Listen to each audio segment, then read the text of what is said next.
Democrats to build case for abuse of power against Trump next week. House Democrats are going public next week with a case to impeach President Trump that is narrowly focused on his alleged abuse of power with respect to Ukraine, putting aside, for now at least, other potential high crimes and misdemeanors in hopes of making as clear an argument as possible.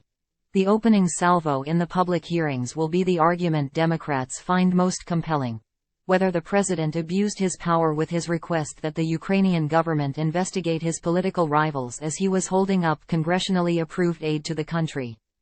The hearings will feature 3 State Department witnesses who say they witnessed an effort led by Trump's lawyer, Rudolph W. Giuliani, to influence U.S. policy with the country.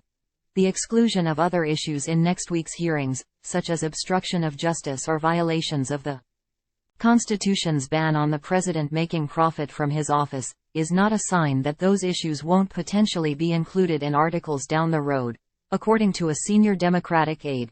Beyond an article of impeachment over abuse of power, there is division among Democrats on how broad the impeachment inquiry should go.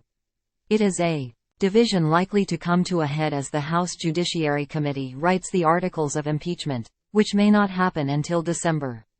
Several Democrats say that no decision on articles has been made and that they will rely in part on evidence that comes out during public hearings.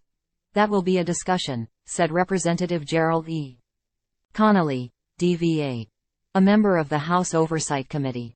Cautious moderates want a narrow case made around the president's phone call with the Ukrainian president, in which Trump asked for a favor of a political investigation of his rivals while holding up aid to the country. If you start piling on with everything, you're just going to make it very messy, very cloudy for the public, said one moderate Democratic lawmaker granted anonymity to speak freely about internal deliberations.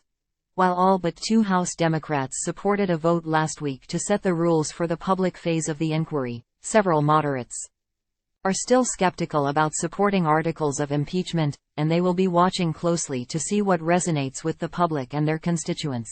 House Speaker Nancy Pelosi, D. San Francisco, has insisted on the narrow approach. Several other Democrats speaking on condition of anonymity said they expect that to be the strategy unless further evidence is unraveled. I trust Nancy's judgment, the moderate lawmaker said, citing how she held Democrats back from pursuing impeachment earlier over the findings in the Mueller report regarding Trump's alleged efforts to block the special counsel's investigation. But progressives, many of whom supported impeachment even before learning about Trump's actions with Ukraine, want the articles of impeachment to include other allegations of misconduct, saying it's a dereliction of their responsibility to pursue some violations and ignore others. Of course, we don't want to pile every complaint we've ever had about the president into articles of impeachment, said Senator Brian Schatz, D. Hawaii. On the other hand, this is a serious matter, and if we fail to include clear violations of the Constitution and clear abuses of power, then we're not meeting the moment. There is some support for crafting an article around the president's violation of the Constitution's ban on the president profiting from his office, known as the Emoluments Clause. House and Senate Democrats have filed a lawsuit on the issue, but it could be tied up in court for months. Democrats are weighing whether the evidence against the president on this issue is as ironclad as they believe the argument for abuse of power to be, according to a Democratic lawmaker. There is growing consensus around including obstruction of justice and obstruction of Congress. House Intelligence Committee Chairman Adam B. Schiff, D. Burbank, has said that the White House's instruction that witnesses, such as former National Security Advisor John Bolton, not testify would serve as evidence of the president's obstruction of Congress. And some Democrats are advocating for obstruction to include evidence documented by Special Counsel Robert S. Mueller III in his report. It would be foolish of us to ignore obstruction. Obstruction is a crime. It's documented in great detail in the Mueller report. He pretty much says it occurred at least 10 times, Connolly said.